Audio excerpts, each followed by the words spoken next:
The Big Play Reflog Show is brought to you by ShackNews.com. Shack News is the place to be for all your gaming needs with news, guides, walkthroughs, and reviews, including their featured article, a review of Madden 22. The Browns are finally good, so if you haven't bought Madden in a while, this is the version to get. And remember, you can join in on the conversation with your own topics and opinions using the Shack News Cortex and Shack News Reader.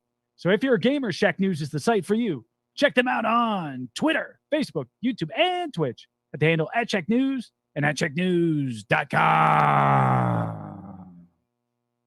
It's time! Streaming live from Cleveland, Ohio, presenting the undefeated, undisputed heavyweight podcast of the world, The Big Play Reflog Show! Okay, do you need medical attention? Yeah. What is wrong? I don't know. I ain't no damn about it.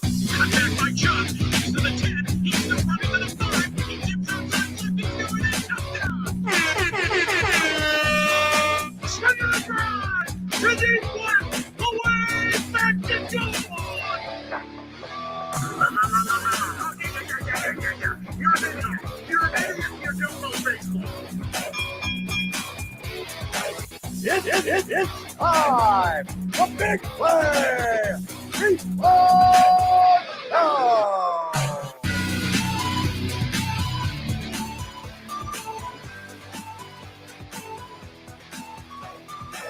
Welcome to the Big Play Reflog Show. I am your host, Big Play Dave. It is Monday, August 23rd, 2021. Get on in the comments. What is going on? What's up, Ham Illegal? Get in those comments and join us tonight. I am joined by the one and only, rocking the Labatt Blue Polo, Mr. Chris McNeil. How are you, sir? Dave, I'm just loving that new intro. That is fantastic. It's time! Yes. Yes. Oh, man, that's next level. Heck that was yeah. worth every single penny we paid for it. Oh, and guess what showed up in the mail today? Your whiskey? A puncher's chance. Straight Beautiful. bourbon, baby. Thank you, Bruce Buffer. That is fantastic. Yeah, we got another Energy drink is next, special guy. right? He had all kinds of things to plug, Once it so shows up in the U.S., yes, that is next. it's got to get cleared by the FDA. Now that they're done with the Pfizer vaccine, next they'll do his energy drink. That's right. They got time. What's going on, Dan, on Facebook? Chime in those comments. Nick Padone, what's going on, brother? How are you? What's happening, guys? Glad to be here. Absolutely. Very professional of you. Very well. Wow. All right, we got a great show In a few tonight. words. They don't call him the best color commentator in baseball for nothing, folks. Yes. All right, tonight on the show, we've got a good one. We're kicking it off Power Rank Monday, presented by Labatt Blue, in honor of Joe Thomas. Chris, your new Poor best Joe. friend. The worst places to be when you sweat through your shirt. There's a lot of them. Did you watch that yesterday? You watched the preseason game, the local feed, right? Oh, yeah, I took a picture. I think I took a picture of him sweating through, and then my phone died. Oh, yeah. Yeah. I mean, the poor guy was up there just pitting that thing out. You could tell he was really putting in work up there, and he said so later on after my tweet where I was making light of the fact that he had his shirt clearly pitted out. He said he was looking for reinforcements. They just weren't coming. So I felt bad for old Joe out there. So we're going to rank our top 3 places where it's the worst to be that sweaty. That's right. And then we'll get into our featured interview with boxing professional Clevelander from the Heights, Charles Conwell, 15-0, looking to go 16-0 at Rocket Mortgage Fieldhouse, that Jake Paul event on Sunday. I know Nick is looking very much forward to that. Woo! Woo! And then we'll get into some Cleveland headlines. We'll talk some Browns preseason. It's a shortened preseason. It seems like it's dragging on forever. I don't know if that's just because we're good now, but we'll get into that. And then we'll give you the best and worst tweets of the week. But let's kick it off with some Power Rank Monday.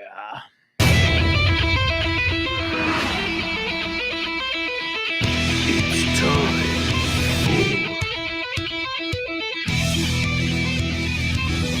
for Power Rank Monday.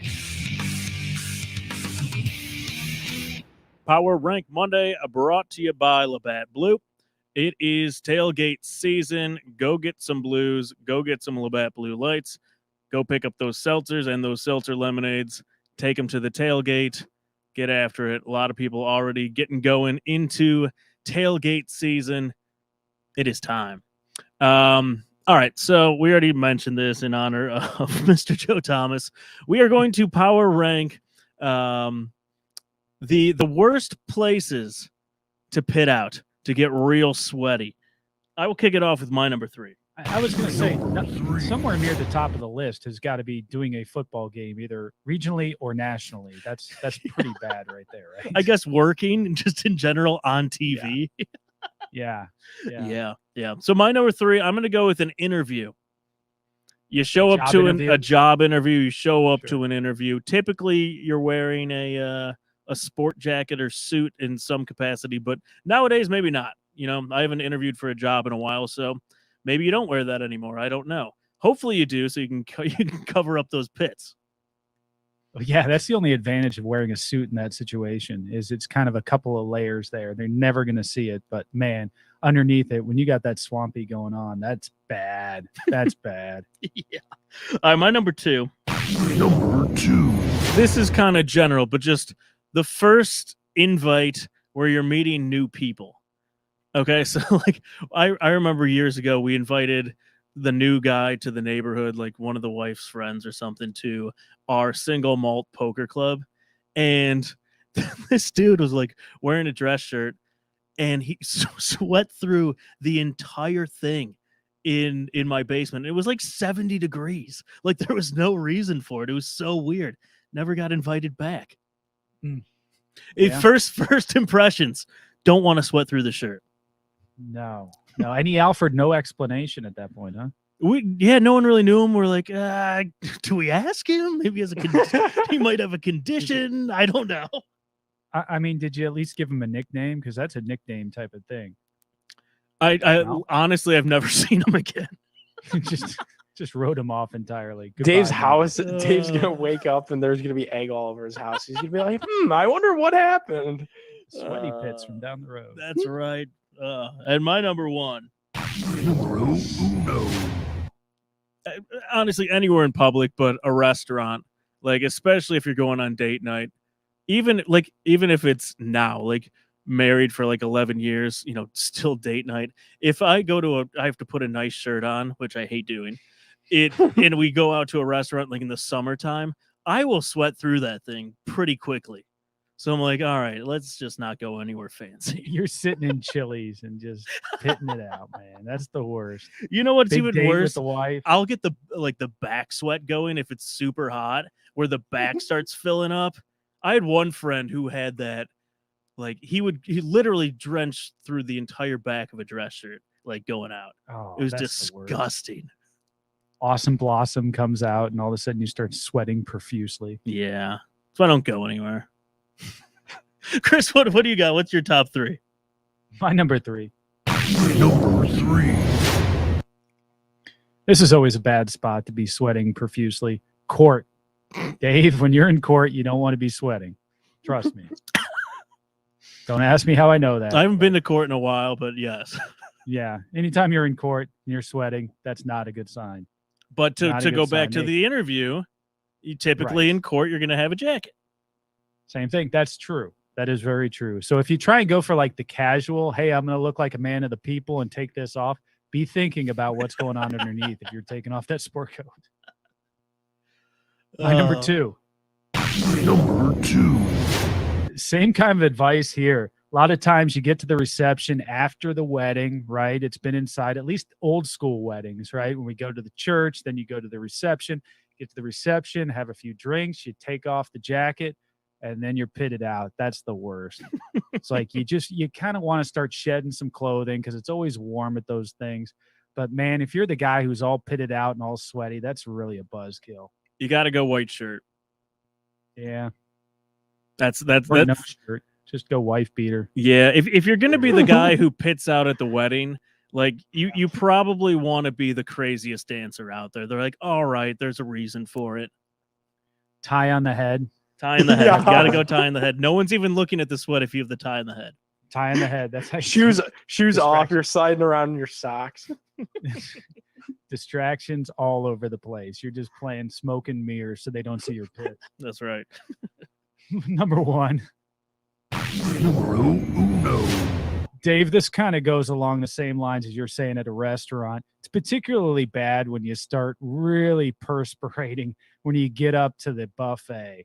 I mean, people make some assumptions about you and your unhealthy relationship with food when you're at the Golden Corral and you're just sweating profusely. So bad spot to be. Anytime you're at a buffet, you don't want to be sweating. I love buffets. I'm not quite sure that I've ever been really sweaty at one though. That's interesting. Yeah. I mean, I've seen it. I mean, you've been to Golden Buffet, right? Oh yeah, it's like going to Cedar Point. Oh yeah. You'll see all kinds there. You will definitely see sweaty men, sweaty women, sweaty children, sweaty pets. I mean, they get around that buffet, man. That's big time. That's feeding trough, and you don't want to be that guy. I'm sorry. Those hot lamps. Not to be beating out. elitist. Not to be elitist. But, I went to a China buffet in North Olmsted years ago, and speaking of like Cedar Point people, like there was a guy who went through the line, went all the way to the end to where like there's ice cream, like like the Chinese donuts and ice cream. He takes the scooper to put it into his bowl, puts it in, and licks the scooper. Oh. And I was like, I could never come back here ever again. Oh my god. That's like, have you guys ever been to a Cece's Pizza? Oh, a long time ago. The pizza buffets? Yeah, I don't even know if those are still around, but you talk about Cedar Point people. Even at a young age, I was like, I don't know if I ever want to be back in this place. Now, And, by and the pizza wasn't contrast- very good. Now, Nick, you're probably too young for this, like you are many things on this show. The Pizza Hut buffet. Do you remember the Pizza No, Hut I remember buffet? that. Yep, I'm old Oh. enough for that. Oh man, that those was were good. I don't even think they exist anymore. but No. that was awesome. Man. There was one on 150th that I went to all the time. And they would have, the best part about that, they would have like the little Italian sub sandwiches within the buffet. On the buffet. On the buffet. Oh, that doesn't seem legal, man. No, it was incredible.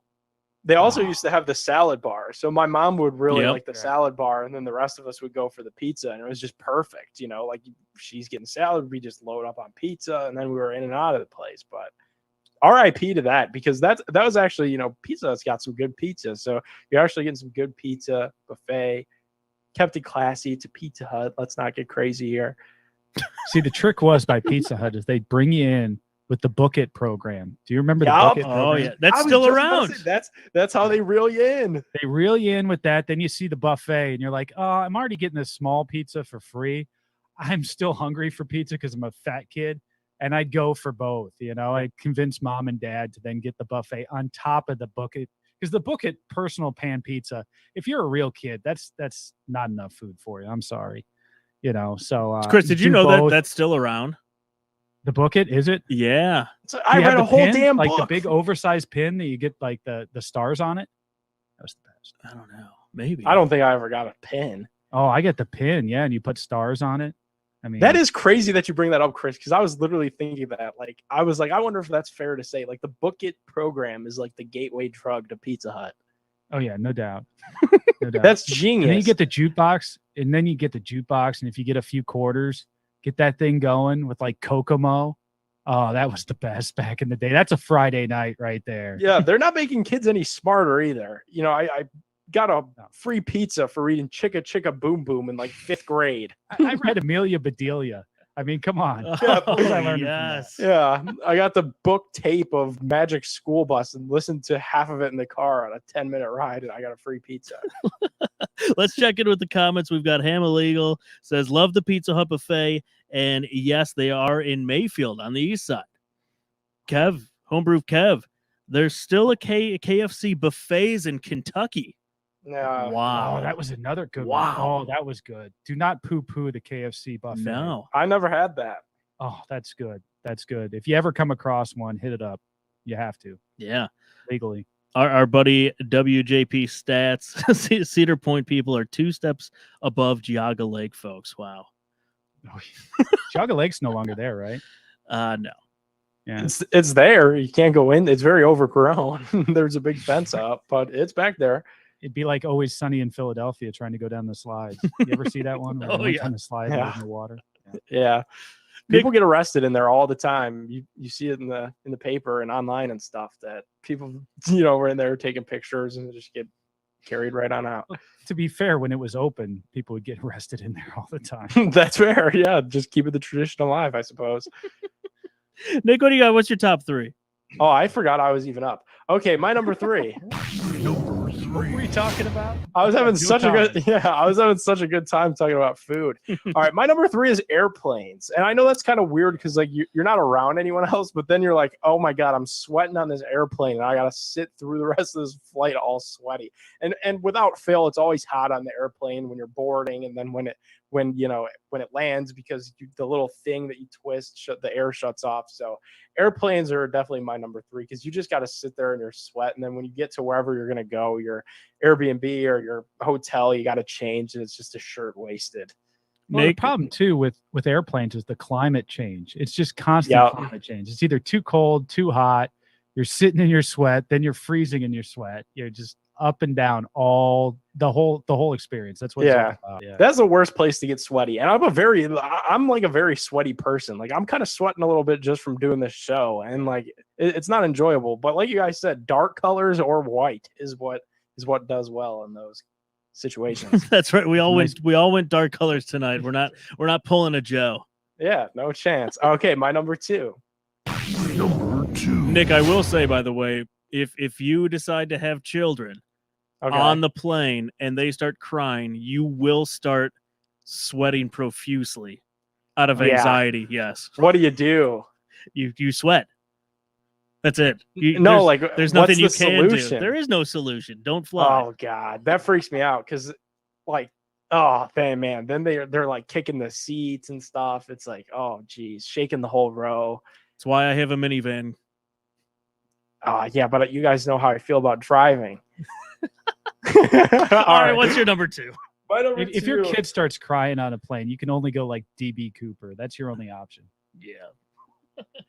Jump out. my number 2 is interviews, not the kind of interviews that Dave was talking about, job interviews, but more from the part of doing the interviewing. You see this sometimes, and I had one experience with this. Is Dave and I and a few other big play members were down at Progressive Field for the home run derby and for MLB All-Star Weekend, and it was hot. Yep. We were hanging out in the Kingsford tent. I was getting ready to, interview Joe Thomas, Omar Vizquel. Joe, what a perfect! I didn't even realize the It tie-in. all comes around. It Look all at comes that. around. Joe Thomas, and I was sweating. It was hot. There was no coverage, but thankfully, the fine people at Kingsford put us into this little like misty tent where it was like water and mist coming down, and we kept the camera out of it so it didn't get wet. And the microphone got a little bit wet, which is probably why it went on a break a couple months later. And we did the interview. You couldn't tell that I was sweating profusely. So conducting an interview, because I've had some close calls there where I was literally dripping down my face because it was so hot downtown, and someone came through and saved me at the last moment. You were wearing, I believe, like a lighter polo. I was wearing a gray shirt, dude. There's pictures of me in that. Yeah, so I was wearing a gray polo, like lighter gray. So you definitely would have seen it if they didn't pull us into that tent. We're gonna have to review the tape here. Yeah, you can't tell in the tape. I've checked. Trust me. We could review it. You're not gonna see anything. Chris, what were you to say? I was going to say gray's about the worst for sweat. Yeah, isn't it? Out of any color, athletic gray, that'll turn dark gray real quick. Yep. From that day forward. The gray shirt, it just makes you look frumpy, and then you get a little sweat on there. Forget about it. Yep. From that day forward, man, I was like, Browns training camp, absolutely no gray. Anything outside, absolutely no gray. It was such a close call. I was like, I could not have that happen in reality. So no gray. That's pretty much very dark colors or very light colors for me moving forward. Early season Ohio State games get a little dicey. Yeah, exactly. And you got that red too. Yeah. The red bleeds through. The strong gray you get. I hope Joe Thomas is listening, because this is some pretty good advice going forward. No heather gray, athletic gray dress shirts. All right, my number 1. Dave had this on his list as well. Just date night, same day. I've been with Cam for well over 2 years now, and it's the same thing. Like, you just feel like an idiot. Like you're just sitting there sweating for no reason. I'm not nervous around Cam at this point. It's just sitting in the restaurant. It's a little hot. You start sweating. It's just the worst. So I had to go with number one at a date as well. Yeah, that could be bad. And then you if it gets really, really bad, you could run the risk of swamp ass as well. Yeah. You don't want to stand up on a date night with swamp ass. And then the chair, and then you get like the little butt mark on the chair where you're sweating. Oh my god, dude. Yeah, that's a good one. Gross. That's gross. That's Chris has disgusting. no comments. That's it. I'm out. All right, let me check. Let's see if Charles is joining We us have no here. Charles. We do have baseball cards. That is true. We On could go. deck. You want to go to baseball cards now? I'll shoot him a note. He's Always probably wanted to. training a little bit too hard. He probably is taking a nap. So we will circle back with Charles. I just sent him a note. Let's do some baseball cards.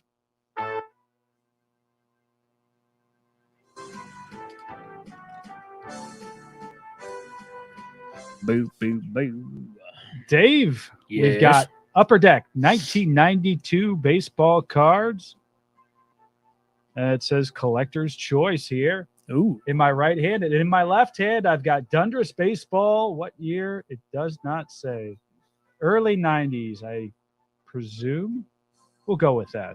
So 1992 versus mystery early 90s. I'm definitely going 92. 92 Upper Deck. All right, these Upper Deck. I cards are- still, by the way, can't remember a better pack than last week. Ken Griffey Jr. Now, Whew. I'll tell you what we're gonna do. I was thinking about this earlier. You know whose birthday it is today? My son Sam, 5 years old.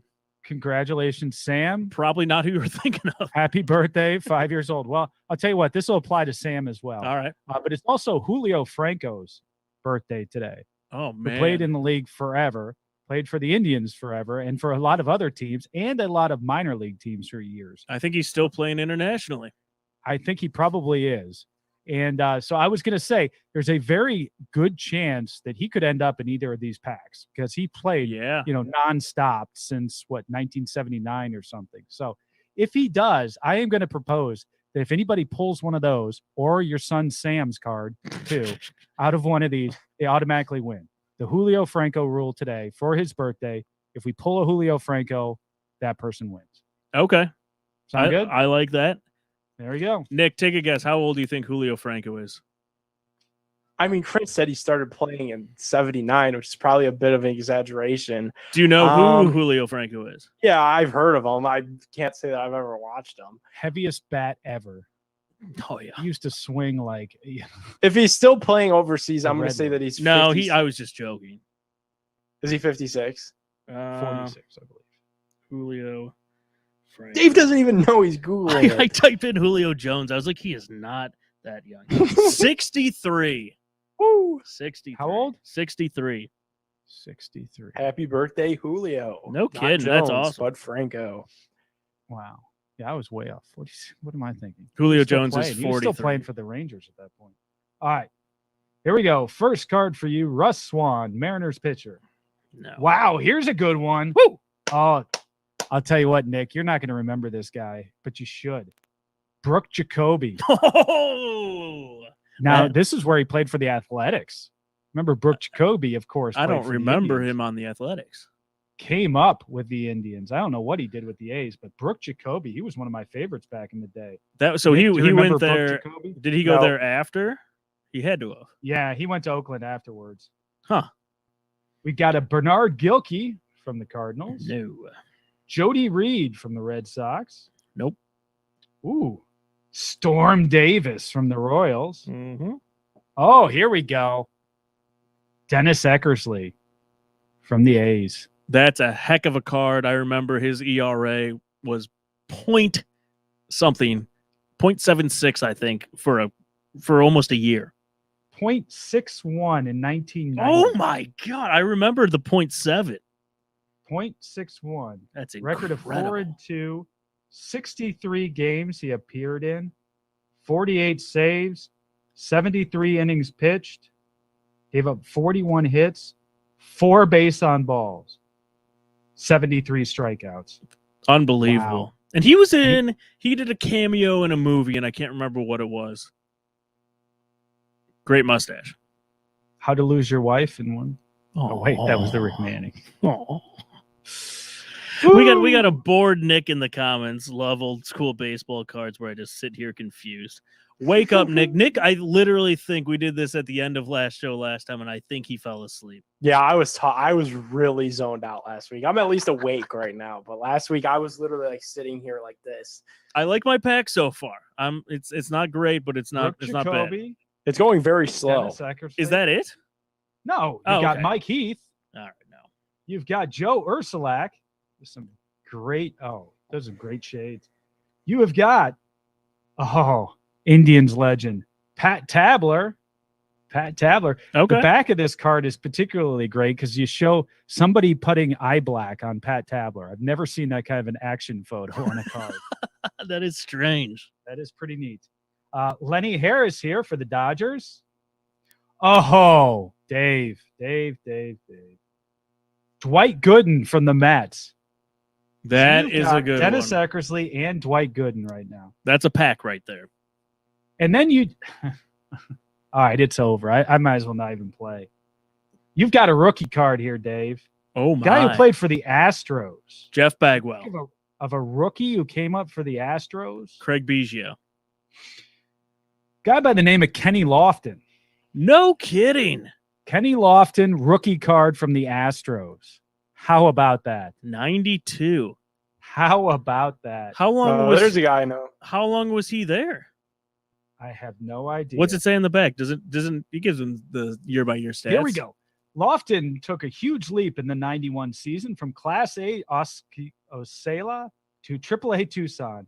He cleared this jump with ease. Lofton, voted the Pacific Coast League's best prospect and most exciting player, covers a lot of territory in center field, and has 28 assists, are a testament to his arm strength. Maybe Lofton just feels comfortable in Tucson. I don't think so. He did play basketball at the University of Arizona and was the starting point guard when the team was ranked number 1 for parts of the 89 season. He was also a finalist for the Dick Vitale's Dunk of the Year award. I did not know that. The Astros drafted him in the 17th round in 88, but because of basketball, Lofton's first full season of professional baseball came in 90. He hit .331 with 62 stolen bases at Osceola. There you go. Wow. Rookie card. That's actually, I don't know if that's worth anything, but it's worth something to me. It might be.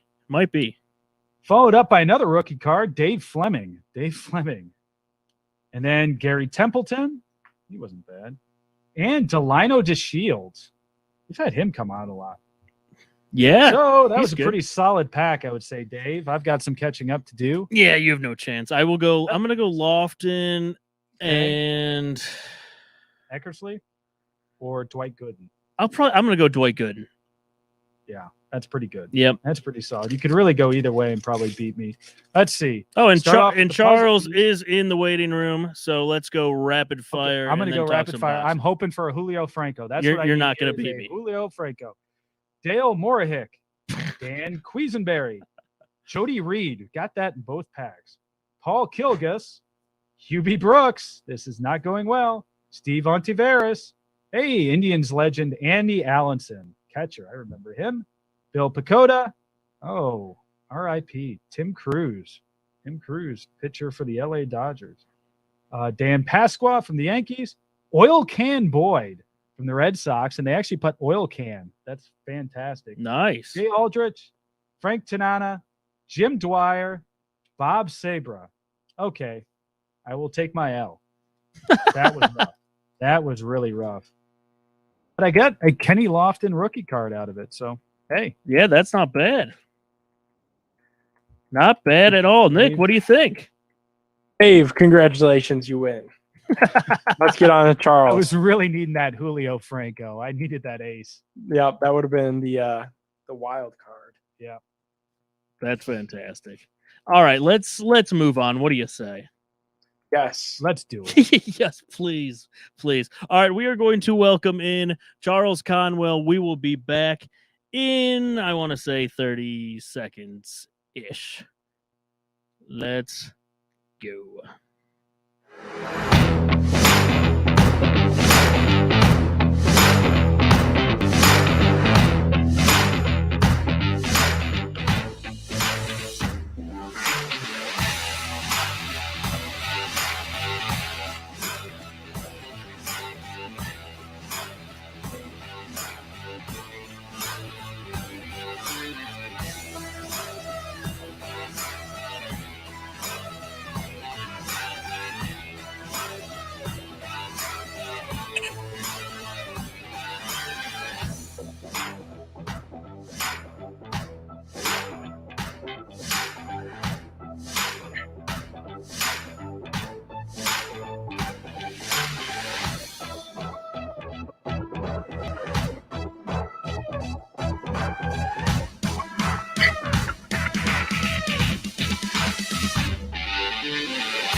All right, on the line, we've got 15-0 Clevelander.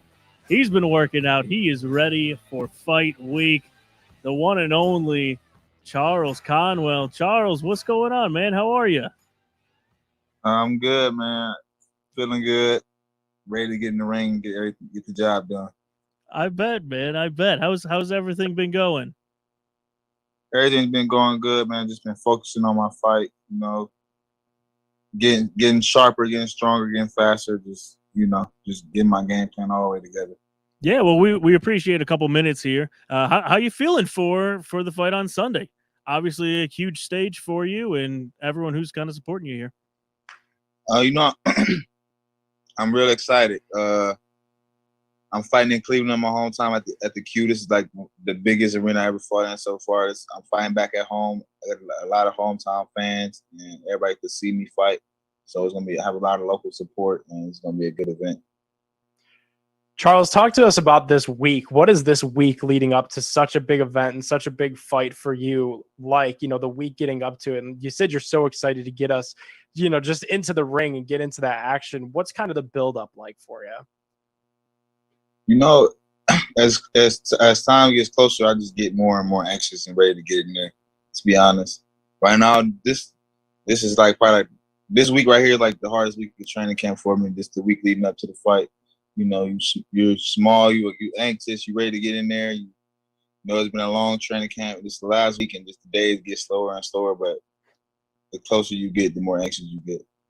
What does your schedule look like for this week? Is it kind of like any other week where you're just kind of training every day, or do you go through a structured regimen that leads you right up to game time, essentially?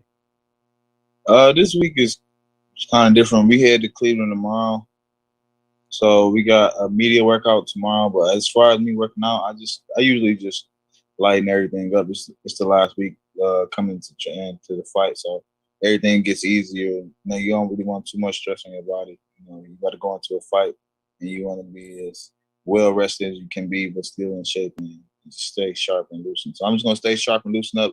Probably do some light little things here and there, and that's basically it.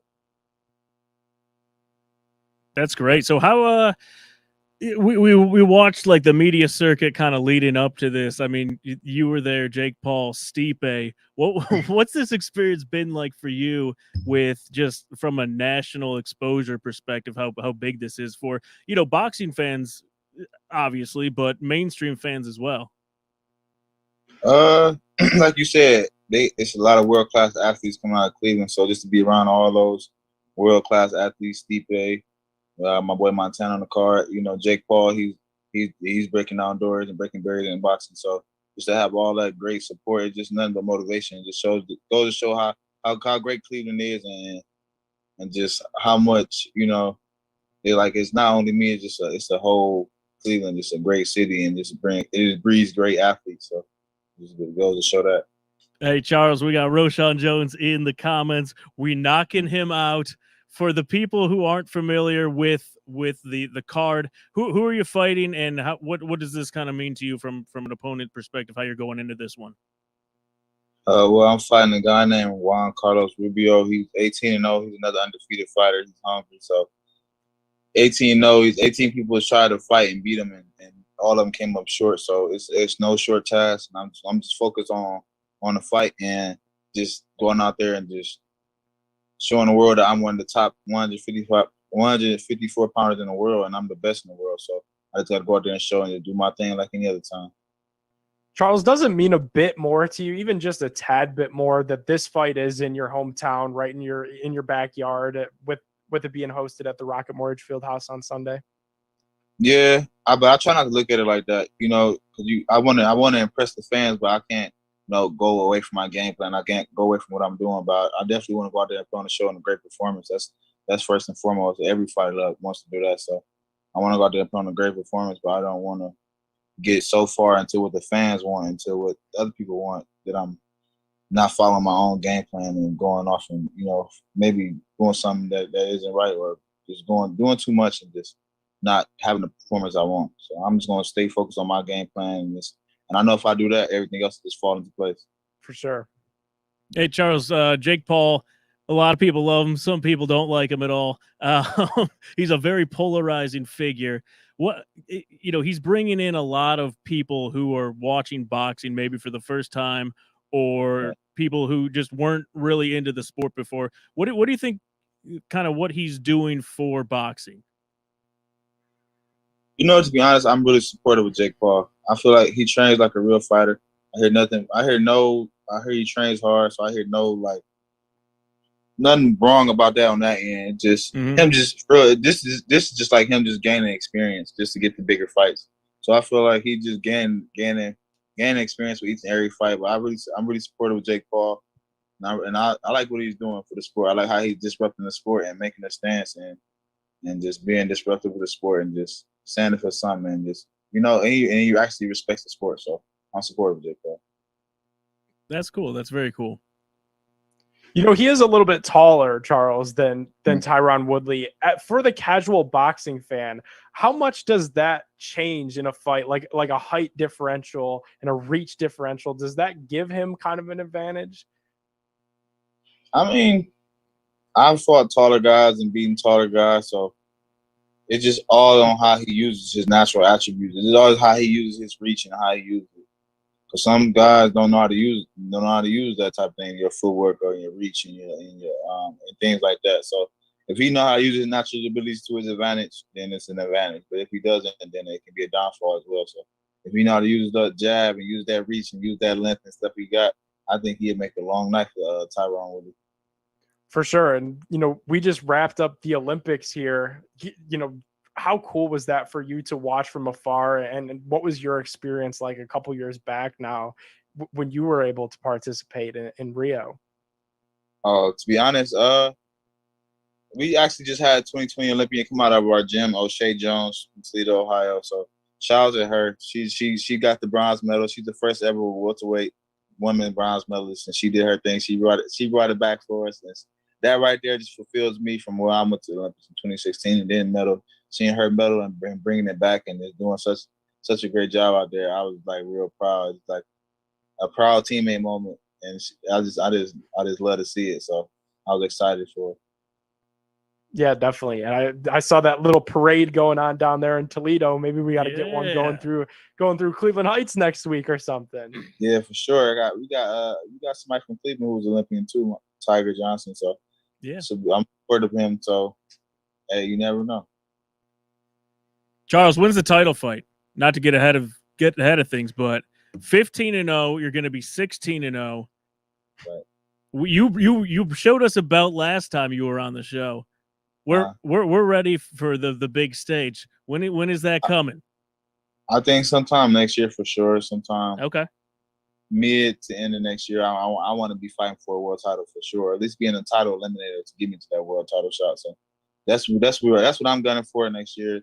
I'll be 24-year-old. I'll be well seasoned. I have 16 plus fights. So it's only a matter of time. So these guys they can run, but they can't hide. It's only a matter of time. Oh, that's fantastic. All right, so there's going to be a ton of people down at Rocket Mortgage Fieldhouse. Nick's going to be sitting on the floor watching it. I believe I'm going to be down there as well. Anything you want to say to the people in Cleveland supporting you that are going to be there on Sunday night?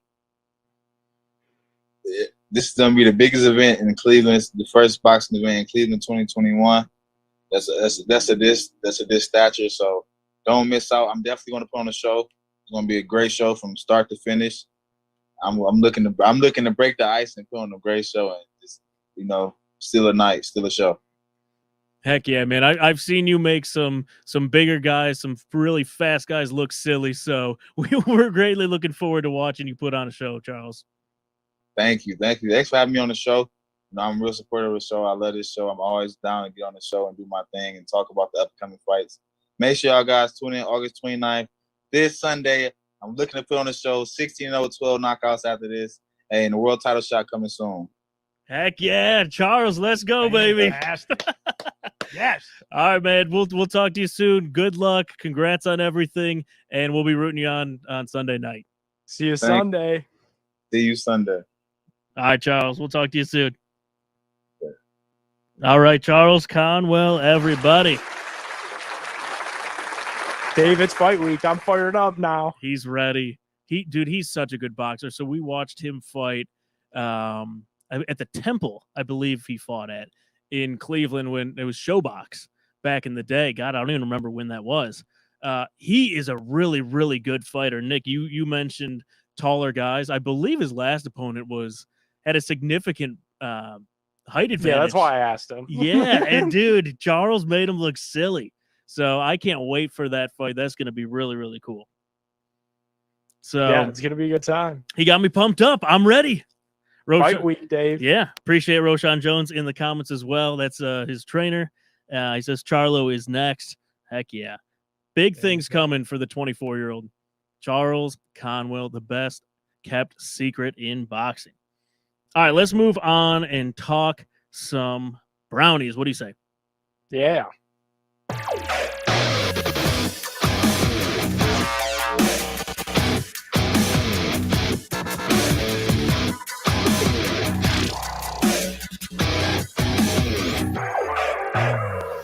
All right, Cleveland Headlines brought to you by TSE Cleveland. Every single week, we are giving away a sports memorabilia item, a Browns signed item, courtesy of TSE Cleveland. Check them out.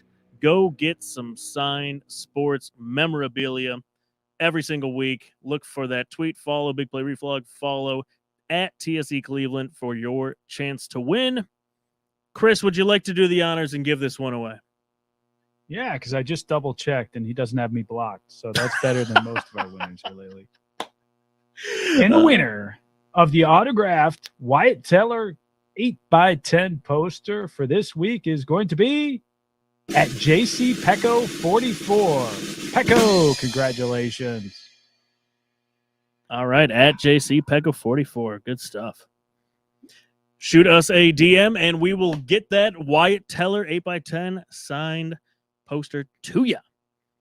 You didn't have any kind of like an applause or something? Well, you know what? I did the drum roll, but you talked right over it. There we go. I got you. Dueling applauses. Hey, everybody, we're all going to get laid. There we go. There we go. All right, let's get into it because we got a lot of Browns to talk. I'm pulling up some tweets here. Jake Trotter, one of the best in the business. Just a kind of a quick breakdown. Browns 17, Giants 13, preseason. I like the emojis. That helps. Yeah, you know, it kept you engaged, made you read through the whole tweet there. There you go. That's right.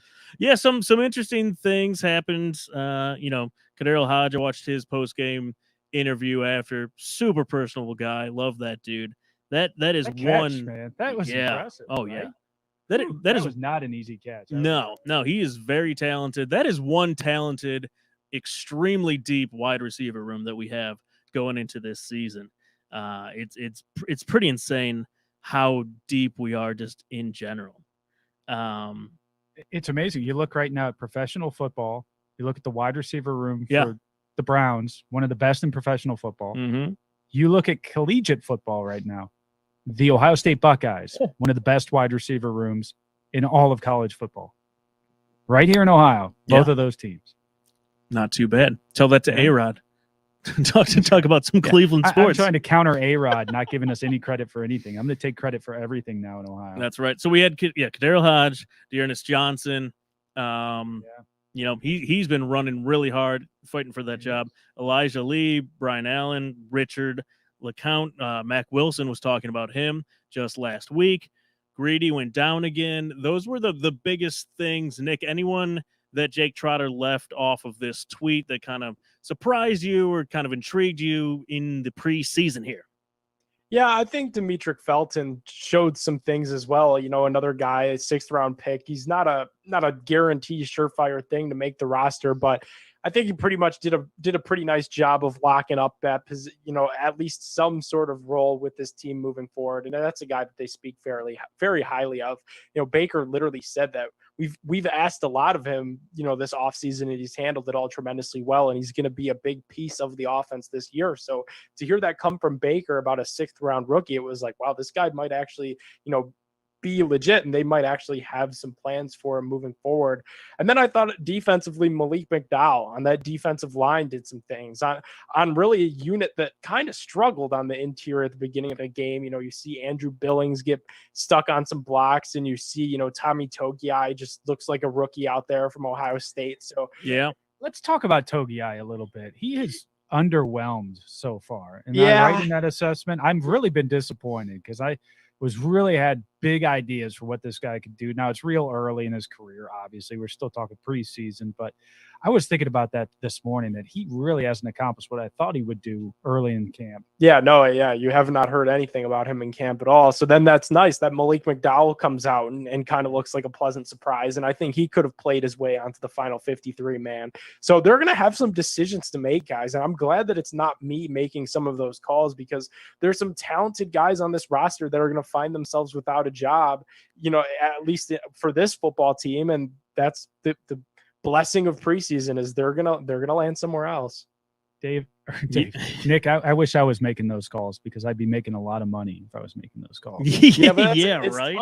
It's tough decisions to make, though. You know what I mean? Right. You can make them all wrong, like Hugh did, and still make out true. wrong. And make it through several years and do cameos for years after that for charity.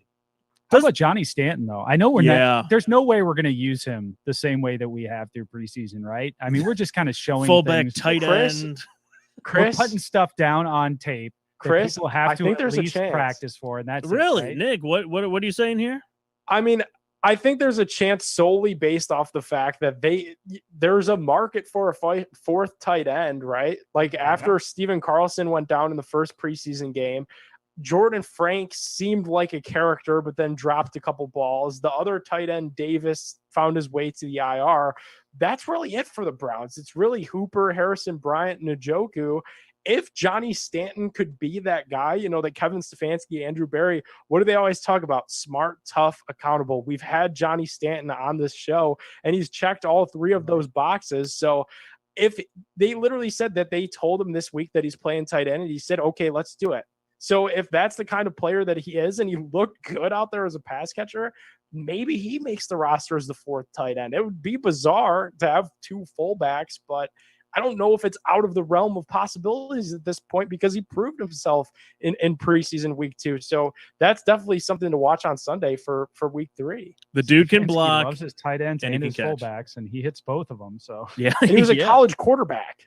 Right. Oh, yeah. They said that about 50 times during the telecast. I mean, there is a lot that you could do with Johnny Stanton, and if it doesn't work out here, he's going to be picked up very quickly, I think. He's going to be Josh Lentz. Yeah. I'd rather have Johnny Stanton as tight end than Tim Tebow. Right. Yeah. Why would you not? He could do more. Yeah. Boy, there's a lukewarm take right there. Okay. Chris, Thanks, you know Dave. me. I'm all full of medium takes. Shoehorn that in there. A guy who got cut and just was embarrassed. I mean, that video that was going around about with the block. I mean, horrible. Oh my horrible. God. Tebow was just. I think Urban was trying a culture change with Tebow. Correct. So completely different situations. Yep. Yes, I take Johnny Stanton over Tim Tebow. Yeah, I think Johnny Stanton, if you want to go bold prediction, I think there's to Nick's point, I think there is a way that he makes this team. I think he makes the team. I mean, they kept him around on the practice squad last year. It's possible, he started a game last year. Here's the thing, though, right? Like, he's putting out some very impressive tape. So is there a team that's in a market for a fullback and you make him susceptible to waivers on the See, that's what I'm saying. Yeah. Somebody scoops him up. That's a real possibility. And that's something the Browns have to be calculated in, because they have the same kind of situation with now in the same running back room with Demetric Felton and Dearness Johnson. It's like, well, you're sure as hell not going to make any of those two guys, face waivers, because they're going to get scooped up. So immediately it's tough decisions. Yeah, are there any fringe players? Like Hayden Grove tweeted this out. This is a very, very difficult decision that Chris was talking about as well for the Browns to make for depth for the team. I feel like we haven't really faced this problem all that much in the last decade. Any fringe players you really want outside of Stanton to make this team?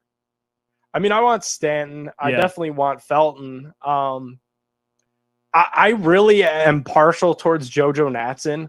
I feel like the Browns haven't had a bona fide kick returner since the day of Josh Cribbs. And I'm not saying that JoJo Natson is Josh Cribbs by any stretch, but it's definitely proven that he's been in that role and done that role well. And he is a veteran in this league. So again, another example of a guy where if you let him free, he's going to be kicking elsewhere. And I know a team about an hour and a half in Pennsylvania that also needs a kick returner. So I would hate to see JoJo there. He's got burning speed. That's what we said this offense was missing last year once him and Odell went down. That end around play was nice. He's not going to do anything for you as a receiver, but I really wish that there would be a way for him to make an impact on this roster as a kick returner. I know Mike Prefer values him. He has that working in his favor, but unless Mike Prefer's really in there pounding his fist on the table, I just don't know if JoJo makes the team, which is tough because he's a great guy. He's turned his life around. He went to the University of Akron after some troubles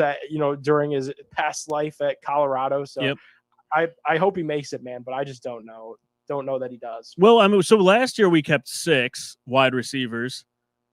So who do you got? You have OBJ, you've got Jarvis, you've got Hollywood, you've got DPJ, you've got Hodge. And then if he'd be the 6th, right? Well, you got Schwartz. Or you got Schwartz. No, and then do you classify Demetric Felton as a wide receiver, or is Demetric Felton a running back? And then are you keeping 4 running backs and a fullback? Okay, so do you keep Felton or do you keep JoJo Natson? I would keep Felton just because he could do more for you. I agree. I don't think we need – we talked about, we need a burner last year against the Chiefs after that game ended, but – I just feel like we've got too much depth at wide receiver to kind of keep him around. Yeah, it's tough. Another guy that they're, definitely have their eye on is Davion Davis. He played with Kevin Stefanski in Minnesota. So that's a guy that Kevin Stefanski's kept in the back of his mind for several years. Gave him an opportunity now to come to Cleveland for this camp with the Browns, and he hasn't disappointed. He's not making the team, but I'm sure that's a guy that they'd like to practice squad stash as well. So tough decisions in this coming days, and it's going to be some tough calls made, and there's going to be teams that get better off of the Browns' depth, and maybe they make some trades. They have a plethora of dudes on the OL that could be traded, and they need a linebacker. Here we go again. Montrell Meander ruptured his Achilles. Right. Jacob Phillips, friend of show, tore the biceps. So could they make a call to the Giants for an extra linebacker since we got to see what they're capable of? Could they call Jerry down in Dallas to see what he's doing? Because he's got plenty of linebackers. I'm not sure. And maybe they do the same with kicker, because that seems to be the other hole. Dude, we're incredibly deep. This is fun to talk about in preseason. It's crazy. I don't think we've ever talked about this in a preseason. We're just like, hey, that guy could start. Let's keep him. We're at the other end of the depth chart normally. Like, who's our starting quarterback? Correct. Who's our running back? Ryan Switzer, who, we were all really pulling for with everything that him and his family have been through this offseason. And he had a really nice camp and a nice preseason. in years past, we would have talked about that guy being like, hey, this could be the second wide receiver on the roster. Could this be the guy that, could free up Josh Gordon? Mm-hmm. If Josh Gordon could just be available for us with Ryan God. Switzer. Fantastic. Let's not go there. No, Let's not go back it there. feels so good to be able to talk about that where we don't have to talk about that. That's exactly right. Yeah, we're breaking down the 53rd guy. Hell yeah, we are. This is great. All right, do you know what this is great as well? Tony Grossi. I have no idea how we even got this tweet. I'm sure we're all blocked by him. But we have his tweet up here. Hey, I'm not. You're not blocked? Oh, yeah, that's true. Not yet. That's You true. referenced him. All right, Tony Grossi. This is Scott Petrak, NFL Network Top 100. Browns, Nick Chubb, 26. Myles Garrett, 16. Grossi quote tweets it. Congratulations on the quote tweet. Incredibly low rankings. Chris, is this one of the very few times you were in agreement with Tony Grossi? I guess I am. In this case.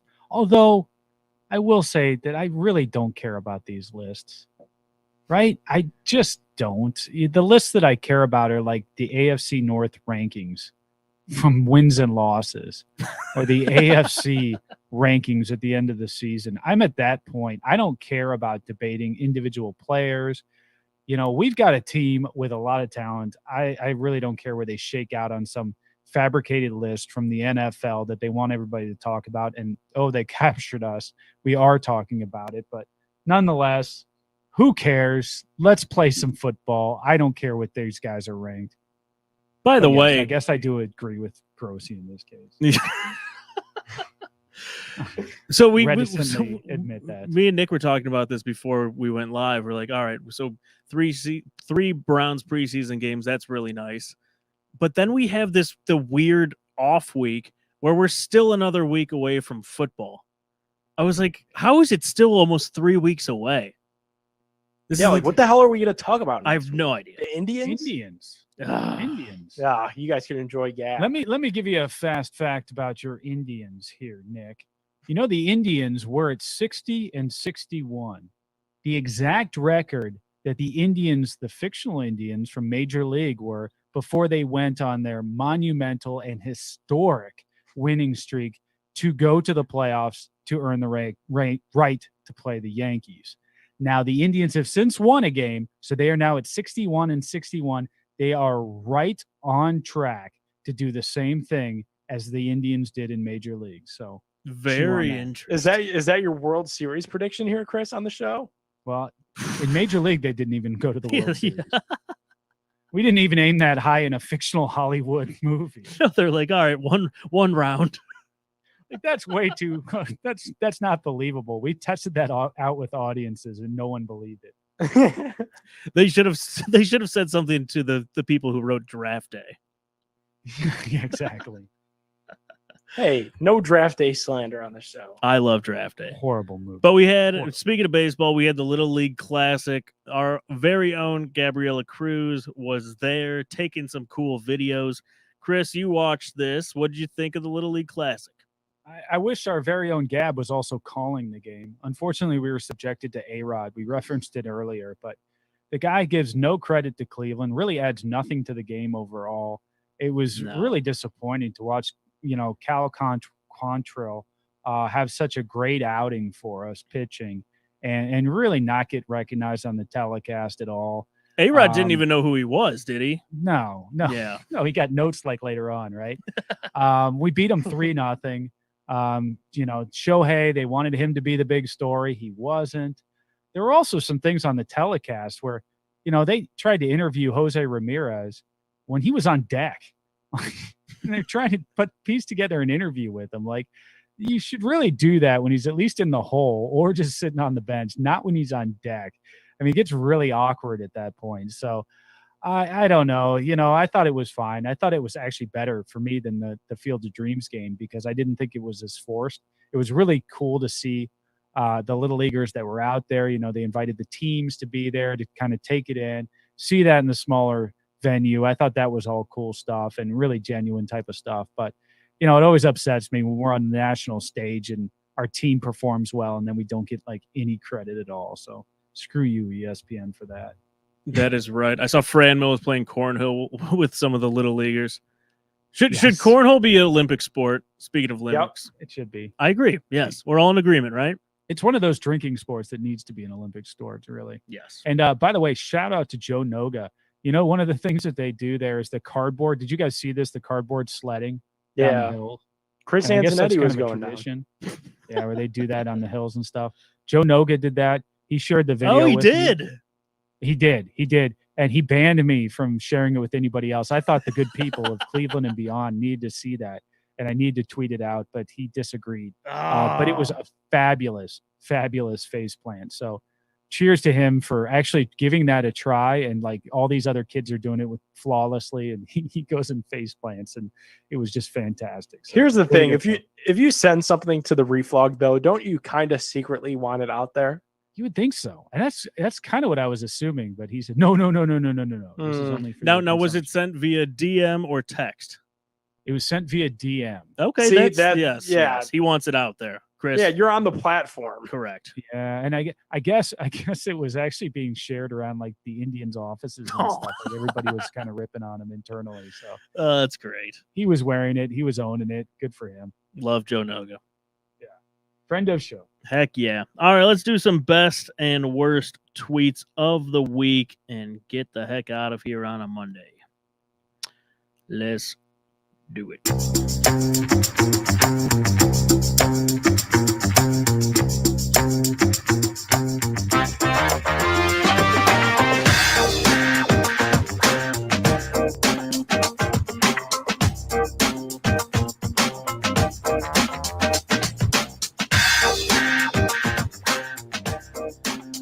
All right, Mr. Padone, who is taking home the best tweet of the week? Yeah, let's do it, man. Chris just touched on it. It was awful. Jensen Lewis, you are our best tweet of the week because none of us could stand A-Rod in that game in all of Cleveland. Jensen tweeted out there, A-Rod is 0 for 4 against me with 3 Ks, but listening to this broadcast tonight is much, much worse. Got him! It was, man. It was brutal. Yeah, that's tough. Jensen, I didn't know that stat before that tweet, too. Jensen also, Lewis. That's like, is Jensen one to go from the top rope like that? That was very aggressive tweet from the Hulk himself. Yeah. I wonder if Jensen has like a list of people where he just has stats on them. Oh, I would. 100%. Love it. Absolutely love it. Good work, I Jensen. love good media on media violence. That's great. Heck yeah. Especially ex-players like that, where you know there's some background and some stories that they probably can't tell, but you know it's all there. The backstory's there. So yeah, Jensen put it right out there. 3 strikeouts, man. It was a tough listen. So that's easily our best tweet this week. Well done, Jensen. All right, Chris, worst tweet. We had some we could pick from here. Which one would you like to go with? I'm going to go with Josh Mandel. Josh Mandel, he just keeps doubling down on this stuff. At this point, he's just, you know, I don't care if you're from the left or from the right or whatever your political affiliation is. He's kind of a caricature of himself. He's really kind of a cartoon character.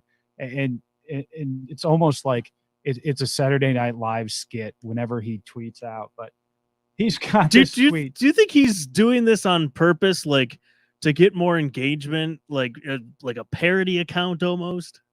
Okay, so when I had my little run, right, when I was going for Larry Householder's seat, I talked to some legitimate people in the Republican Party, and they were talking about, you know, the power of social media and stuff, and I started referencing, you know, Josh Mandel as one of those people who just doesn't get it.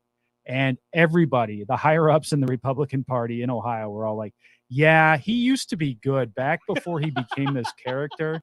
He was somebody who we really looked at as going to be leading the Republican Party, but not anymore. He has become just this cartoonish character, like I was saying. And that's the way he's really thought of within the party by all the powers that be, I guess.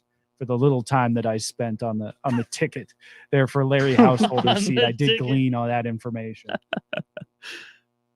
So But anyway, his latest installment of great tweets was Perrysburg, Ohio, inside the 5 is a cool brewery started by 2 NFL vets. By the way, do we know what NFL vets they are?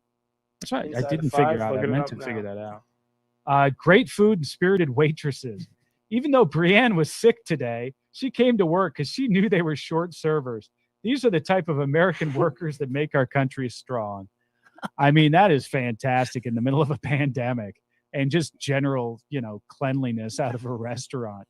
Just being so proud about having a worker come in sick to serve food to people. And I don't know if you guys know who Tyler Buchanan is. I've heard that name. Okay. He's great. He's a great follow, by the way. He's like works for the Ohio Cap Journal. He came from Athens. I think he's an OU guy. Oh, he wrote about you on your ticket. Yeah, absolutely. That's why I like the guy. Of course. It's all self-gratifying. But he really did a good blow-by-blow. So the aftermath of this tweet is the worker, number one, the worker got sent home after this. Yep. 2, the brewery deleted its Twitter account. 3, the business received loads of bad attention and press and has to do damage control. And 4, the final act was Josh Mandel trashing the business. Yeah, he went after him. He went after them when they started falling back from all his comments and taking action against the waitress to send her home. He then trashed them. So, I mean, that is like legendary. That's next level, Dave. I don't know. Is. Josh Mandel really outdid himself. He has to have like a show writing crew behind him to come up with this stuff that is just so good. Well, I loved back months ago when he was putting out some heartfelt stuff. And then you go to his profile, and his profile says that all tweets are by staff. And I called him out on that, and that's why I got blocked. There's no way all this these was by heartfelt staff. things that you're writing are all by your staff. It was a legitimate question, and he just blocked me. He got hacked. Yeah. Oh man. Chris Morris and Brandon Fields. Brandon Fields. I feel like I know that name. Justin Fields? Chris No. went on to have an NFL career with the Oakland Raiders and Brandon with the Miami Dolphins. There you go. All right. Speaking of Justin Fields, did you see the hit he took? Murder. 59 should be in jail. Oof. Assault. And he came right back and played. God bless Justin Fields. He's I hope going to that be works good, out man. in He's Chicago. going to be really good. I hope that works out Yep. in Chicago. I really want to see that one. Chicago's kind of a downtrack. Now, last time, I will say before I say this, last time I felt really bad for a Chicago team. It really bit me in the ass big time. Correct. So let's I hate just doing this, temper but that I'd like down. to see the Bears at least be a good team. Somebody out of the NFC that would be fun, a fun rival from across, Midwest, same kind of mentality. So I'd love to see Justin Fields be successful there. There we go. Now I think it was probably the first show we ever praised Tony Grossi. So if you want to just really quickly bring him back down, there's another tweet out there too. Yeah, how about this tweet? Yeah, it really is the ultimate. How do you do, fellow kids? I mean, Tony trying to get in good with the young crowd, I guess.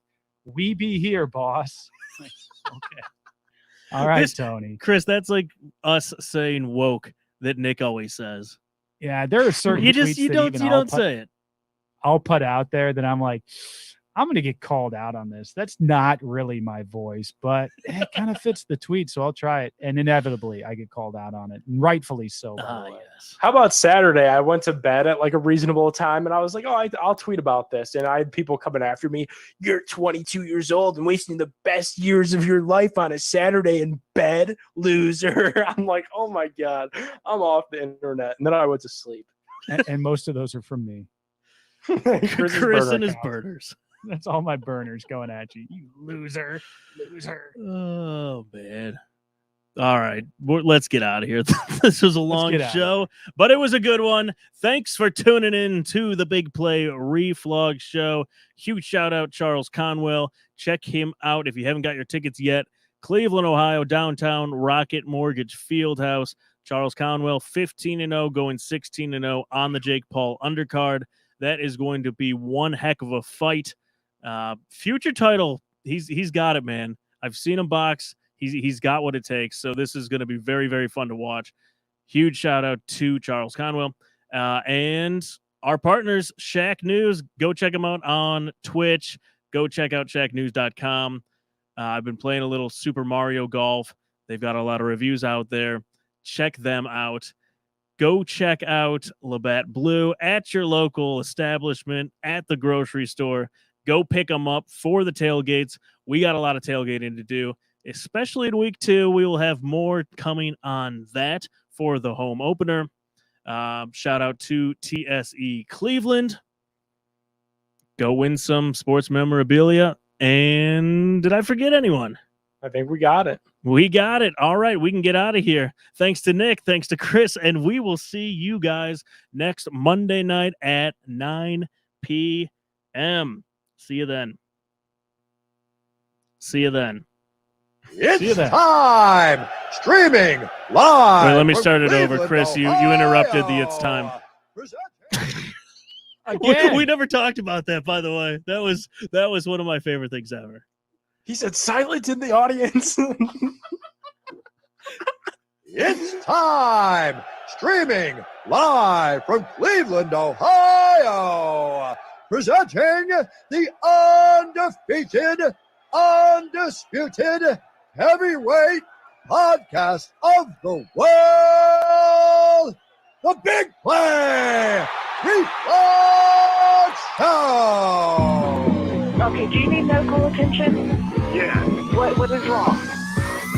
I don't know. I ain't no goddamn doctor. Attacked by Chuck. He's to the 10. He's still running to the 5. He gives up time. He's going in. Touchdown. Swing on the drive. To deep left. Away. Back to goal.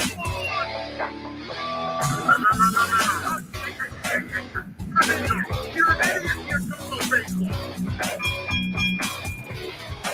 It's time! The Big Play! Reflex Show!